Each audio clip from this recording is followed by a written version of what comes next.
Hey guys, how's it going? It is your boy, Manga Mandrew, and I'm here to do my manga reaction to Dr. Stone! Manga chapter 216, I believe? Yeah, I'm actually going to be reading it off of the, I'm going to be reading it off of the Manga Plus app because it's updated earlier there, so that's where I'm going to be doing my reactions, and it's going to be to Dr. Stone chapter 217. So this is most likely going to be a very interesting chapter from what we saw last chapter. We saw Senku and Zeno, they launched the satellite into the air, as well as we focus a little bit more on Suika and Chrome and how they're planning on creating a rocket that is going to be 5 times larger than the rockets they just shot up. So they have that challenge in mind, so we're most likely going to get more into that. And we'll start right now. Oh yeah, I forgot. They also found the Y-Man. Oh wow, I can't believe I forgot that. So yeah, we're most likely, and we're starting off with that. As we have Kawaku saying, as well as potentially Senku saying, "We finally found him on the far-off moon's surface, the one holding the secrets of the mass petrification." As we have Kawaku saying, "The mysterious mastermind known as Y-Man." As we see everyone, Senku, Zeno, they're all happy, smiling, cheering for the fact that they have found the Y-Man on the moon, which is, the big bad of the entire series. As we have everyone just chiming in, we eventually have Taiju chiming in saying, "Yeah, we're coming for you, Y-Man!" As we cut over to Kawaku once again saying, "Now we can take the fight to him before he strikes. We'll hit him hard and fast." As we have Senku's like, via for one-way rocket, which ends with some of us petrified. Yeah, and now we're going to be cutting over to Chrome this week. It's like, "I guess it's a good thing we managed to find Y-Man, but now they all are so eager to launch the one-way rocket, we couldn't make the deadline to build our round-trip rocket in time." As you have Chrome, who's still like worried and trying to work on it. As you have Kazuki's like, "Oh, it's finally time to build a rocket that folks can ride. Using our," as you have Francois like, "using our reversed world map, we must form a coalition of global scale." As you have Rizu saying, "Global? More like galactic scale. We'll come together as one, combine everyone's efforts. It's a tried and true strategy for the kingdom of science." As you have Chrome's like, "Galactic scale, come together as one." Oh, and I think he finally has an idea. As they're working on it, and it's like, finally, my flash of inspiration. As we have Dr. Stone, Z equals 217, science underdogs. As we're going to focus on on Chrome and Suika finally coming up with a rocket. It's like, "I thought up a way for everyone to survive and make it home in a two-way rocket made possible by science." As you have him giving his information to Sai, and Sai just look at it like, oh, this is gonna be a thing. Oh. As you have him creating a mega science conference. As you have Chrome as well as Suika versus Senku and Zeno, and just like, "What's this?" As you have Chrome's like, "Listen up!" As you say, Rookie scientist versus super scientist. As you have Chrome chiming in, it's like, "We don't agree with your crazy suicide mission in a one-way rocket. We could get our happy ending with a two-way rocket instead." As you have Gee, it's just like, "Oh, you don't understand. You don't understand." It's just like, Gin is like, "Ah, my sweet dear Chrome and Suika. Naturally, we all wish such a thing were possible, but alas," as you have Senku chiming in, it's like, "I'm sure you two already know the problem. A two-way rocket would have to be gigantic, and we need to start our test launches from scratch." As you have Xeno's like, "Easily 5 times the risk and time commitment. I'm envisioning decades of work at least." But then you have Suika that's chiming in and is like, "That's why this whole time Chrome has been racking his brain for an answer, searching for a way for the little rocket to somehow make it to the moon and back." as you have, it was like, on that note, check it out. The rookie science team's bad, never done before scheme.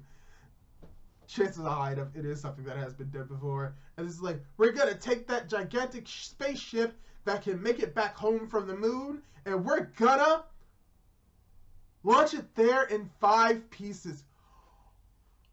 Then up in space, they combine into one mega ship. Oh my gosh. I don't. And everyone just looks at him shocked. Chelsea, Yo, Gi, Kahaku are just like, I'm speechless. Huh! I don't have any clue what this space stuff is at all, but even I can recognize one of Chrome's nutty schemes when I see it. As you have Gin saying, Densuku, dear Zeno, care to comment? And they're just looking at it with like shock and awe. And it's like the space station that Byakuya and the others lived on was also launched in pieces and assembled in space. Yeah! I'm like, okay, no, this is something that has been done before. And she have like, of course he already knew. And she have Suika's like, oh, never before done plan was done before. I mean, yeah, but the fact that you were able to think it up like thousands of years later is still impressive. But then you have Senku's like, wait, who cares if it's not a new idea? It's a wild, out-of-this-world plan that falls 10 billion% outside of me and Zeno's thinking, and yet, once upon a time, even NASA theorized about launching a proscenial spaceship. However, the fatal stumbling block is the design. Okay, we're getting a little bit more into it. It's like, Zeno's like, the complex design needed for a two-way spaceship comes in interlocking joinable sections, so it would involve several million individual components. So what you're saying is, and here's what we have for Ryusui, is like, if we put the population of the new world to work on crafting those millions of components, we stand a chance of creating this multi-part ship. Am I wrong? Oh gosh, Ryusui is going to take advantage of it. Oh gosh! And everyone is excited. We see all of their expressions like, dear Ryusui's unbridled desire rears its head again. Yeah, as you even have sides like, if nothing else, I've run the math for the launches. Oh yeah, sides like working behind the scene. It's like, oh, I kind of, behind your back ran the numbers. It's possible. And you have Senku and Zeno's like, yep, it's all works out on paper. A truly elegant notion, but not once could I call what I could call realistic. As you have Suika's like, what if we all work together really hard? And Chelsea's like, yeah, like the besties should. Oh gosh. As you have Chrome's like, hey, let's ask everyone which plan they like better. That would mean revealing the petrification device's secret. Fine, then just the folks here. And it's like, I know where the rookie science team and the super technical details are lost on us, so if you say it's 10 billion% impossible and the one-way trip is the only option, then I'll back off. But if we've got even the slightest shot at making this work, then the two sides should duke it out, one way or two way. All of us should decide. Because that's how the kingdom of science works. We combine our strength to build and create. And oh gosh. And as this is all happening, you have Senku whispering to Zeno. And there's like, haha, coming from Lucy. This will be the Stone World's first democratic vote. Good thing I'm coding a voting program. Oh gosh. It's like we had this all planned out, which they kind of did. Okay. And it's like one-way trip or two-way trip. Press one button or the other to record your vote secretly.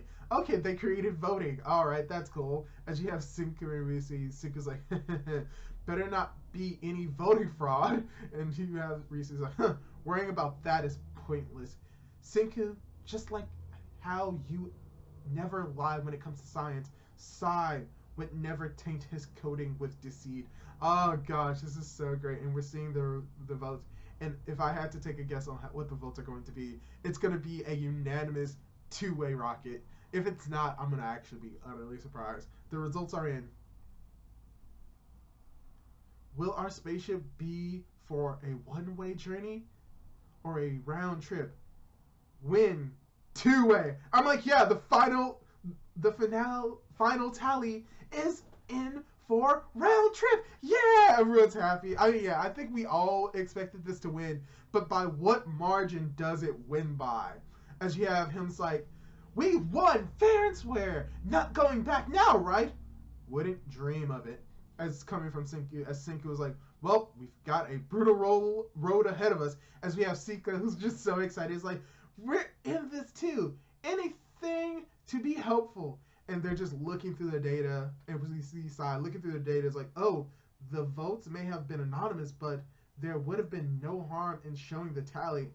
And they show the tally. Yeah, like I said, one-way versus two-way. It was a slaughter. Everyone voted for the two-way. I knew it. That was the only way that it could have been done.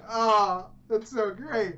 And you just have Sai just looking at it like, those two. Like, even they admit it's like, yeah, if we're going to go with the better solution, that keeps us alive. So, Chrome and Suika were able to do it. They're making a two-way spaceship by launching it into pieces. That's so great. As you have Ukio's like, you and Zeno were whispering earlier, and I happened to overhear something wild. As you have Suika's like, nothing escapes your godlike ears, Ukio. The whole world's got to work on this transformation rocket, and the only way to make it happen is if we hook the stone world up with the internet. Here we go at long last. The age of the internet is upon us! Oh gosh, we gotta create the internet. Oh gosh. Wow. Oh wow. And what's even best about this moment is that we have games like, here we go at long last, as we have both Sai and even Kasiki's clothes bursting off. Oh my gosh. It's so great. It's so great. Alright, I guess the review portion of this chapter comes into play. And overall, it's a Dr. Stone chapter. It's really good. Really love it. There wasn't anything like heavily science-based. It was pretty much all dialogue, which can be summed up as Sai, Chrome, and Suika versus Senku and Zeno on whether or not the one-way rocket or the two-way rocket will be effective. And we have them come up with the idea that if they launch the rocket into pieces, then they could combine it later on, and by combining it later on, then they'll be able to actually have a functional rocket that can go to the moon and then come back, which is very interesting. That's something that I probably would have never thought of, but I'm glad that they thought of it. And the fact that they've thought of it and that they have confirmation of this actually happening with the space shuttle, it is a possibility, which means that in theory, this could all happen, meaning that Boichi has done his work, he does his homework, so it's very cool to see that this is actually something very possible. And the fact of the matter is that this is a win for Suika and Chrome. Even though they are rookie scientists, something that Chrome has always been great at is coming up with ideas and science-based phenomenon that Senku and Zeno would never realize because of how much knowledge they have. Because the idea of the more knowledge you gain, the less you can think of the smaller things. If you can only think on the levels of calculus and trigonometry, sometimes you'll just forget basic multiplication. So it kind of falls into that idea, and it's always been something that Chrome has always done. He's always come up with pretty much all of the solutions that lead to the best outcomes. So it just makes sense that he and Suika would win this because that's just what they do. They think outside of the box, and that outside the box thinking always comes in clutch to help for a better solution. So yeah, it's just very cool to see that even though, yes, they can't build the rocket all at once, they're going to build it in pieces, and it's kind of a win. And as I predicted, it's going to be a landslide victory. So it's very cool to just see all of that just be wrapped up in this chapter. We don't really have to worry about whether or not they can build a rocket for them to go to the moon and come back, that they'll just have to do it in pieces, and that's just very cool to know. And the only way that they can do that is if they gather up everyone around the world to make it, which leads into the next part of this story, which is now they're going to create the internet, which I mean, there are more benefits to detriments to the internet, and hopefully there are not going to be trolls in this world, or the trolls are dead. So we'll see how well that goes in the next few chapters. But overall, thought this was a very good chapter of Dr. Stone. As always, really enjoyed it. Really enjoyed the character growth of Suika and Chrome, seeing more of Chrome being Chrome, coming up with the solutions that's going to eventually be the right ones to save the day, because that's what he is. Seeing the conflict between the two sides and showing that even though they are rookie scientists, they still have things to offer that the pro scientists may not. And going into the next part of this arc, which is building the internet, which most likely next chapter we're going to get a roadmap of what we need to build the internet. There are probably going to be some very wild out ideas on how to do that. As far as I know, there has to be a central hub for all the information to go to. They already have screens. They already have some of the technology to do that. Just mainly just need the interworkings, which they will probably eventually have, since now they have a satellite. They can beam the information back and forth. So it's going to be very interesting to see what they're going to need to do that. So overall, really enjoyed the chapter. Hopefully you enjoyed the chapter as well. Hopefully you enjoyed the review portion of this chapter as well. And if you did, why not leave a like down below and leave a comment on what you thought of the chapter, as well as don't forget to subscribe to my YouTube channel and hit the notification bell to be notified for whenever I upload more content like this. Do all that cool jazz, and hopefully I'll be able to catch you in my next video. Goodbye!